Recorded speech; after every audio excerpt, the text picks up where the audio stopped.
Now, the claim that the chief has made, it doesn't stand to scrutiny at all. There are far too many gaps, and there are far too many things, and it all appears that this is a last minute instruction given to the chief by somebody, that you please include this in your talk that you are giving there. And why I'm saying that is because if you see the original press release, normally what happens is that the service headquarters, they send the talk of the chief to the MOD, to the Ministry of Defense, the people who release the release, take out the release. So it was must have been sent there. This was not included in that. So this is something which was told to him perhaps as an afterthought, and he was mulling over it. Because if you see, this is the last thing that he spoke. He spoke in all the damages that he mentioned. This was the last item, whereas this should have been the first one. If really, this is what it was. Well, you see, there are two things here. One is now, recently there is a book that has come out of the Chief of Defence Staff, General Anil Chauhan, and one of the themes that he has discussed in his book is what is civil-military relations. Now, in a traditional sense, when we talk of civil-military relations, it means is that all the resources of the country, the civil resources and the military resources, they are put together. But he defined it in an entirely different way, and he said what this means is that professionalism of the military, that should be integrated with the political ideologies. Now you see, this is an entirely new thinking. So this confirms something that I had suspected all along.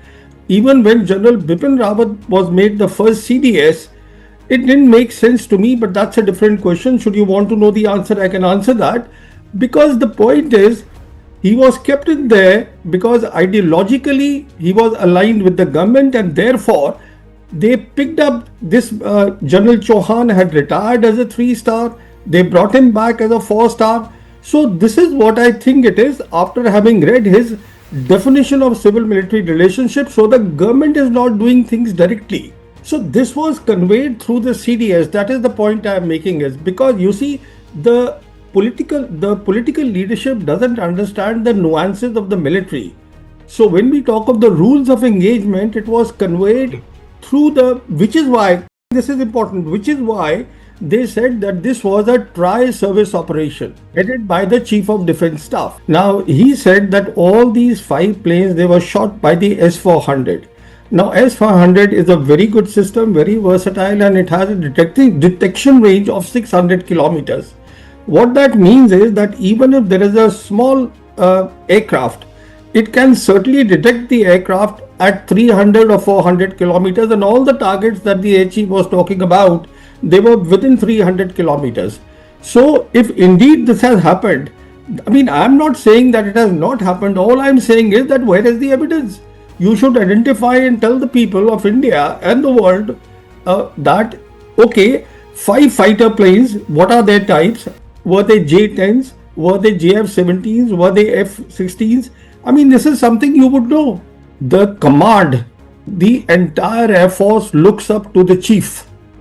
He is the man, and he must retain the respect of the command. Because if that respect is lost, these are the things that lead to command breakdown. Indiscipline in the command, that is my worry, that when a chief says something, any chief, and the people inside the service, they know what is the truth.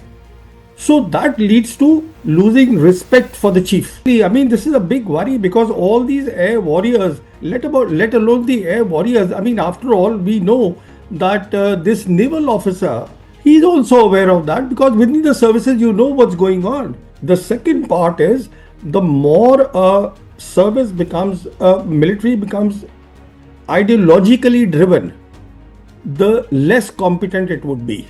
I mean, these are the examples of that. Well, there is a bit of a pattern with the government, and that pattern is that whenever they are under pressure, and right now they are under tremendous pressure both within the country and within the country primarily because of Rahul Gandhi. Because Rahul Gandhi has taken up a subject which is exposing the election commission's wrongdoing, and it's a very big thing. So they are under pressure, there's no doubt about it. So in my assessment, this is about deflecting from that issue. Why they have brought in the air chief is because this is something that Rahul Gandhi had spoken in the parliament, and now they brought in the air chief to basically respond to Rahul Gandhi. But what Rahul Gandhi said is entirely different. There has to be evidence. No evidence has been shown. What were the type of aircrafts, the fighters that were brought down? That has not been spelled out. And then, you see, a very simple thing is that today there are at least four big countries, I'm including EU in that, who have round the clock visibility. They have global satellite constellations. And America is one of them, Russia is another, China is another, and EU is another. So people know the reality.